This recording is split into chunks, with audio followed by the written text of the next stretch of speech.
Et si vous pouviez faire une seule invocation, une dua si sincère et puissante qu'Allah y répondrait en vous donnant tout ce que votre cœur désire. Que demanderiez-vous? Assalam alaykum wa rahmatullahi wa barakatuh.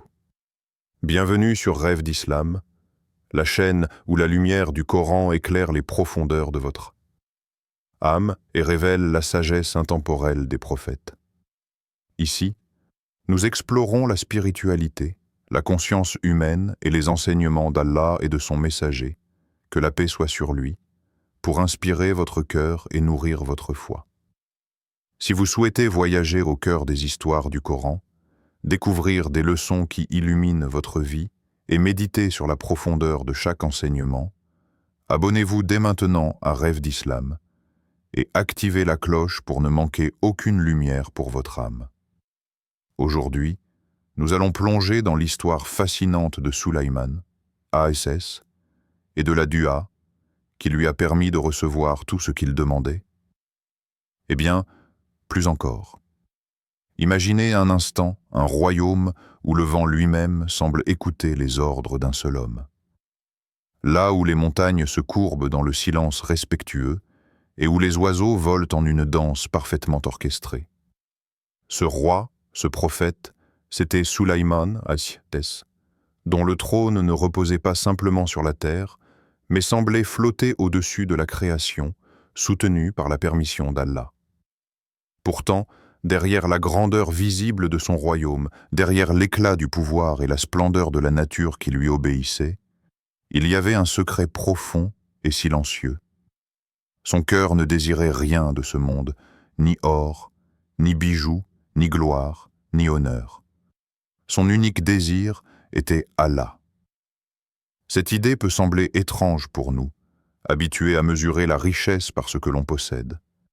Mais la véritable grandeur, nous enseigne l'histoire de Sulaiman, ASS, ne se mesure pas aux trésors accumulés ou au pouvoir dominant, mais à la pureté de l'intention.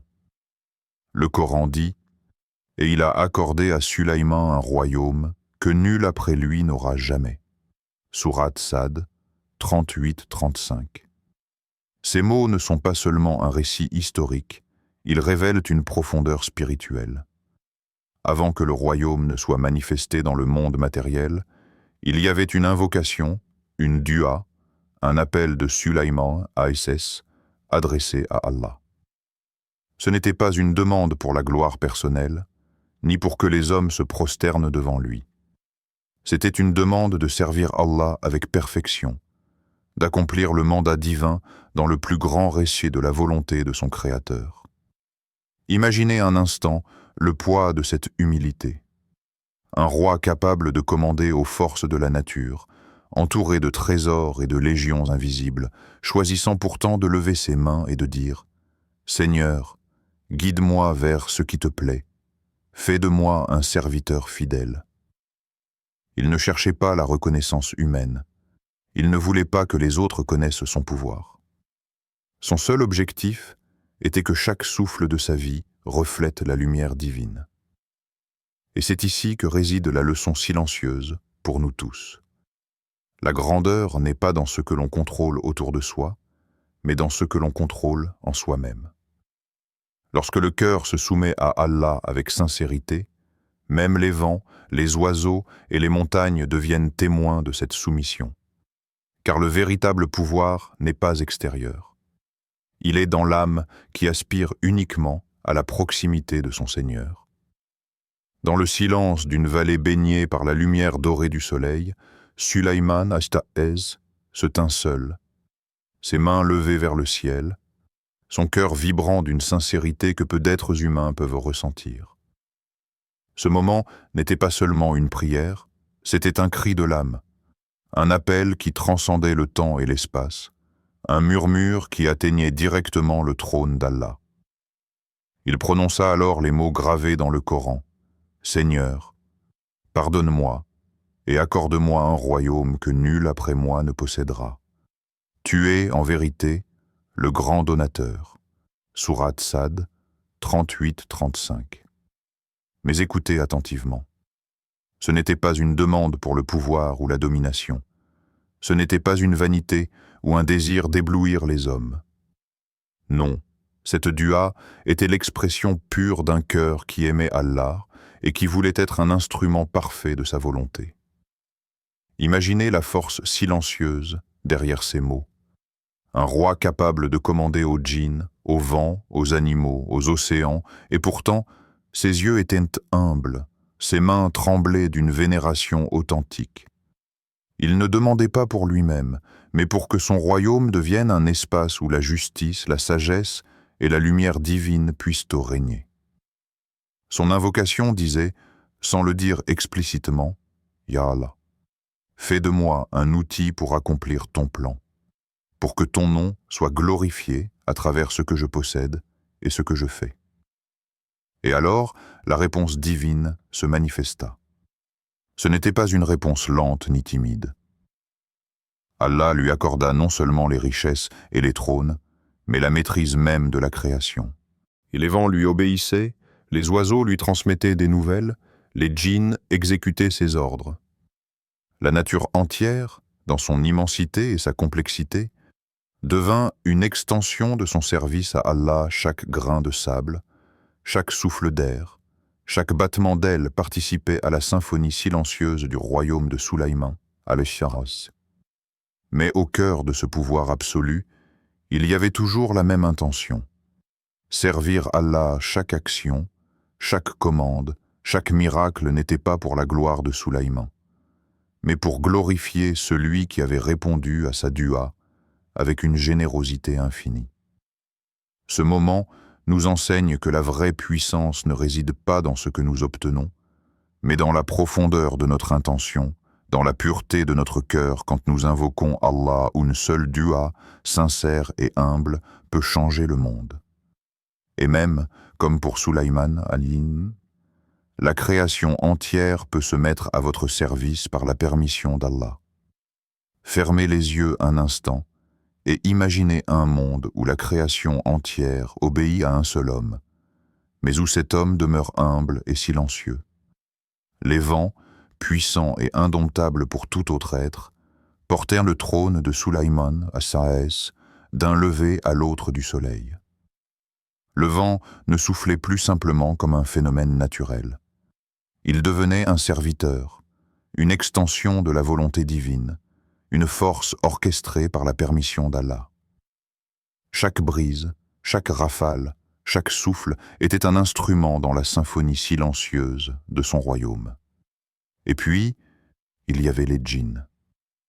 Invisibles aux yeux des hommes, ces créatures de feu, puissantes et mystérieuses, exécutaient ses ordres avec une précision parfaite. Ils construisaient pour lui des palais de lumière qui semblaient flotter dans les airs, des structures que nul œil humain n'aurait pu imaginer. Et chaque pierre, chaque mur, chaque arc portait la signature de la perfection divine. Mais malgré cette puissance incroyable à sa disposition, Sulaïman al-Shates ne laissait jamais l'orgueil pénétrer son cœur. Il savait que tout venait d'Allah, et que même ces merveilles, invisibles aux yeux des hommes, n'étaient qu'un reflet de la générosité de son Seigneur. Le Coran nous rappelle, et parmi les djinns, il y en avait qui travaillaient devant lui par la permission de son Seigneur. Sourate Saba 34, 12. Chaque djinn obéissant, chaque souffle de vent docile, chaque miracle de la nature était un rappel silencieux. Le pouvoir ne vaut rien s'il n'est pas accompagné d'humilité et de reconnaissance. Sulaïman al-Shates ne se considérait jamais comme le maître absolu. Il savait que sa maîtrise du monde n'était possible que grâce à la permission d'Allah et à la réalisation de sa volonté. Maintenant, posez-vous cette question. Et toi, si Allah t'accordait tout ce que ton cœur désire, serais-tu capable de rester humble, reconnaissant et soumis? Serais-tu capable de voir chaque bienfait comme un test, chaque pouvoir comme un moyen de servir plutôt que de dominer? Car la grandeur, comme celle de Sulaïman al-Shates, ne réside pas dans ce que l'on possède, mais dans la pureté du cœur qui reste humble devant Allah malgré tout ce qu'il détient. Imaginez la scène, un trône porté par les vents, un palais flottant de lumière, et au centre, un roi dont le cœur ne bat que pour Allah. Cette image est une invitation pour chacun de nous à réfléchir sur notre propre relation avec le pouvoir, la richesse et la maîtrise que nous possédons dans nos vies, aussi modestes soient-elles. Sulayman al-Shitès possédait un royaume que nul autre ne pourrait jamais égaler. Ses trésors semblaient infinis, ses palais scintillaient sous les rayons du soleil, et chaque être de la création lui obéissait par la permission d'Allah. Pourtant, malgré cette abondance qui pourrait rendre l'homme ordinaire vaniteux ou insatiable, il savait quelque chose que beaucoup d'entre nous oublient. La vraie richesse n'est pas ce que l'on possède dans le monde matériel, mais ce que l'on garde dans le cœur. Chaque souffle, chaque bienfait, chaque pouvoir qu'il détenait n'était pas simplement une récompense, mais un test subtil de son humilité et de sa gratitude. Il comprenait que même le plus petit bienfait peut devenir un piège pour l'âme s'il est reçu avec arrogance ou égocentrisme. Le Coran nous rappelle cette vérité universelle. Ô gens, vous êtes ceux qui avaient besoin d'Allah, et c'est Allah, lui, le riche, le digne de louange. Sourate Fatir, 35-15. Ces paroles sont un miroir pour chaque être humain. Indépendamment de nos possessions, nous demeurons entièrement dépendants de notre Créateur. La richesse matérielle peut disparaître en un instant, mais la richesse du cœur, la gratitude, la patience, la sincérité, est éternelle. Sulayman al-Shitès comprenait que posséder sans gratitude est une illusion. On peut accumuler les trésors du monde, contrôler les forces de la nature, mais si le cœur reste attaché à ses possessions plutôt qu'à Allah, alors tout cela devient vide, sans substance, comme un château de sable balayé par la marée. Mais quand la gratitude habite le cœur, chaque souffle devient un acte d'adoration. Chaque regard, chaque geste, chaque pensée peut se transformer en louange envers Allah. Imaginez un instant votre propre vie comme un test divin. Chaque bienfait, qu'il soit petit ou immense, est un miroir reflétant votre relation avec Allah. Comment réagissez-vous quand quelque chose vous est accordé? Avec arrogance, avec désir de gloire ou avec un cœur humble et reconnaissant?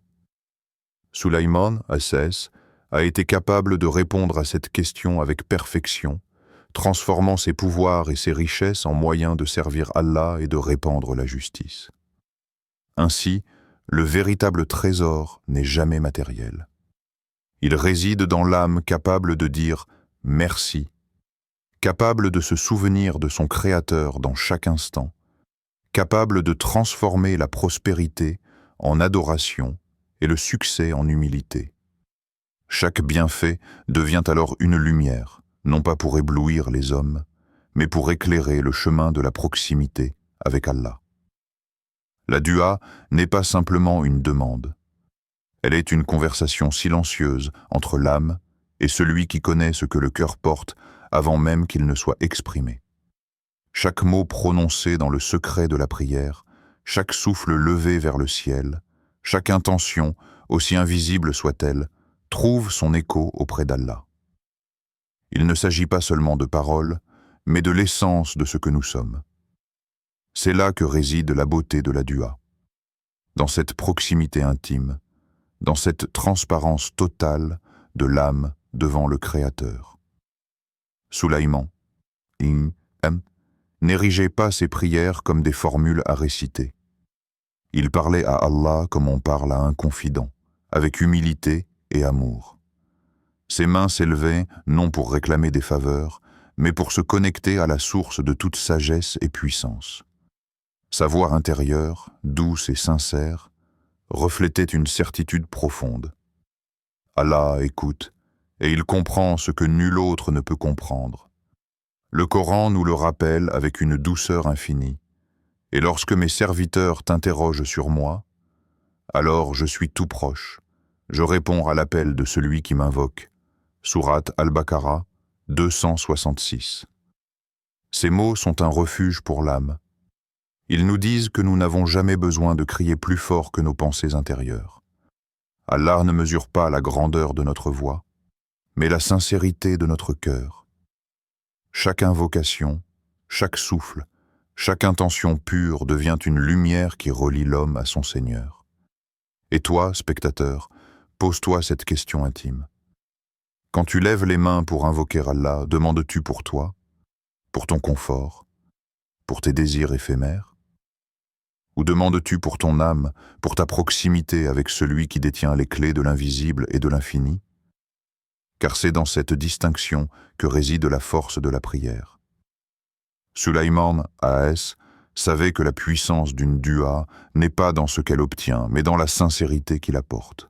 La foi, la patience et la pureté de l'intention transforment chaque invocation en un acte sacré, chaque mot en une corde invisible reliant l'âme au Créateur. Et c'est cette intimité, cette simplicité dans la grandeur, qui a fait de ces prières une source de bénédiction et de puissance. Dans le silence de votre propre cœur, laissez cette vérité résonner. La dua n'est pas un rituel, elle est un art, l'art de parler à Allah avec amour, humilité et confiance absolue. Le pouvoir, dans l'imaginaire commun, se mesure par ce que l'on possède. Richesse, territoire, autorité sur autrui. Mais Sulaiman Ajavats nous enseigne une vérité plus subtile et plus profonde. Le véritable pouvoir d'un croyant réside dans ce qu'il maîtrise en lui-même. Avoir le contrôle des vents, des océans, des djinns et des royaumes entiers ne signifie rien si l'âme est esclave de ses désirs, si l'ego est roi dans le cœur. Sulaiman At-Ta'es maîtrisait les éléments de la création, mais ce qu'il contrôlait avec une discipline infinie, c'était surtout son propre cœur, sa patience, son humilité et son attachement à Allah. Le Coran nous guide sur ce chemin de maîtrise intérieure. Et ne détourne pas ton visage des hommes, et ne marche pas sur la terre avec arrogance.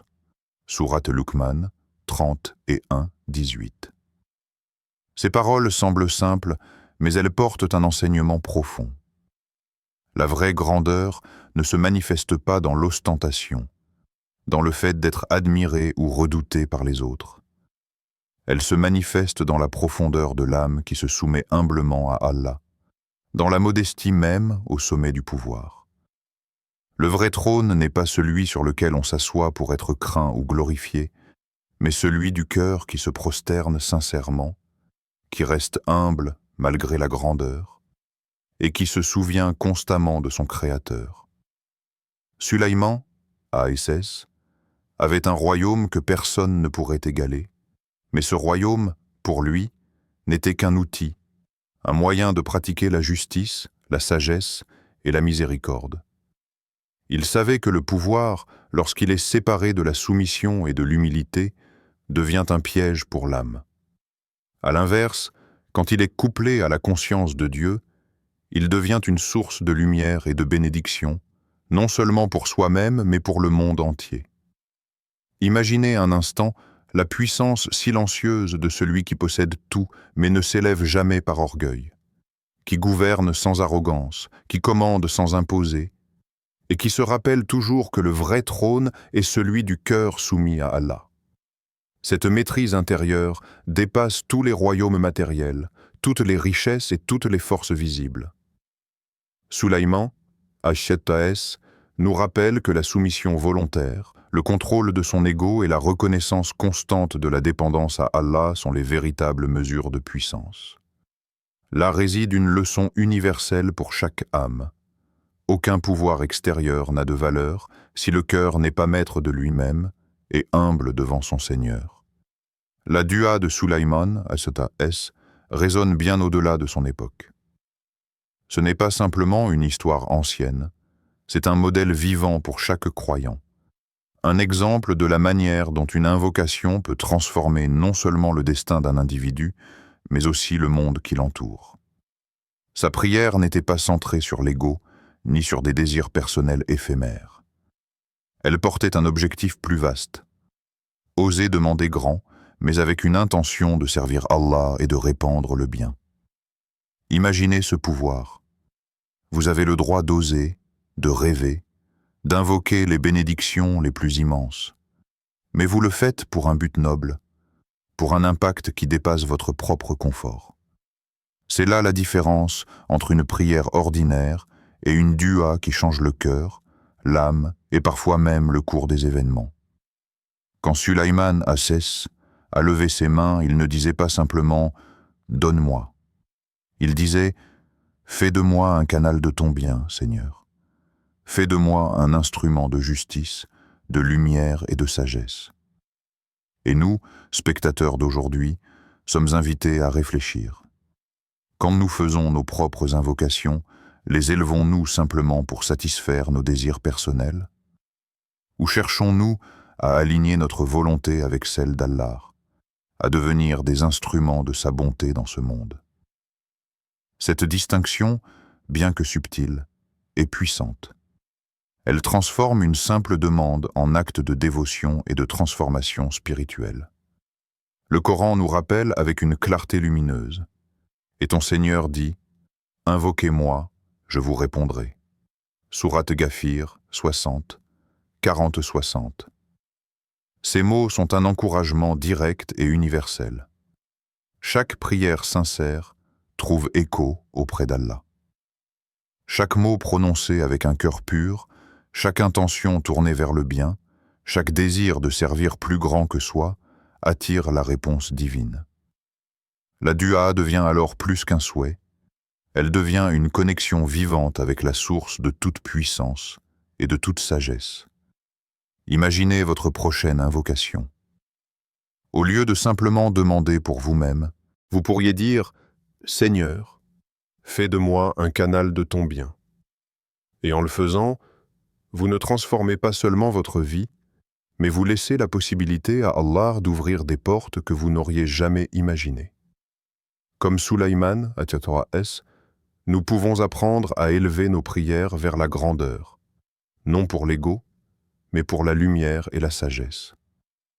Cette dua continue d'inspirer des générations, car elle nous rappelle que la grandeur dans l'invocation ne réside pas dans ce que nous demandons, mais dans la pureté et la portée de nos intentions.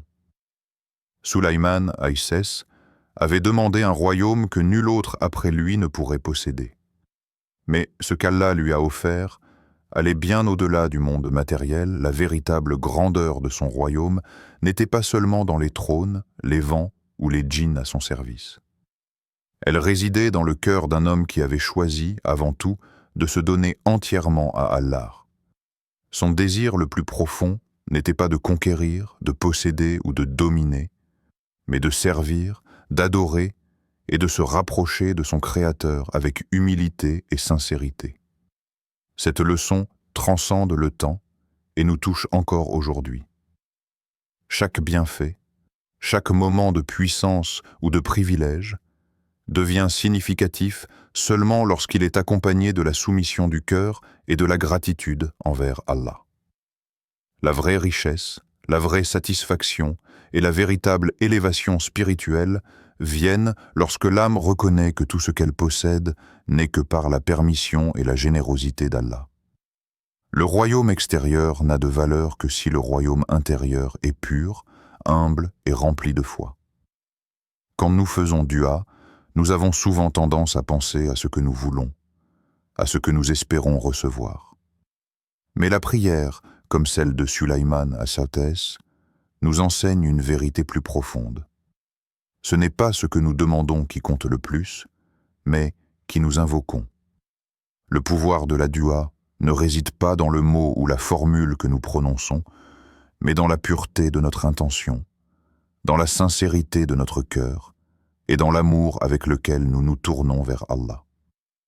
Imaginez vos mains levées vers le ciel, non pas pour réclamer, mais pour vous connecter, pour devenir un instrument de lumière et de bonté. Imaginez votre cœur humble, vos paroles sincères, et chaque souffle transformé en louange et reconnaissance. C'est ainsi que chaque prière, même silencieuse et invisible aux yeux des hommes, devient une force qui touche le monde et rapproche l'âme de son Créateur. Assalamu alaikum wa rahmatullahi wa barakatuh. Et souvenez-vous, Chaque histoire du Coran n'est pas seulement un récit du passé. C'est une lumière pour votre âme, une source de guidance et d'inspiration pour aujourd'hui et pour demain. Si vous souhaitez continuer ce voyage spirituel, plongez dans la sagesse des prophètes et laissez chaque dua devenir un pont entre votre cœur et Allah. Et n'oubliez pas de vous abonner à Rêve d'Islam, là où chaque histoire sacrée illumine votre chemin intérieur et nourrit votre foi avec douceur et profondeur.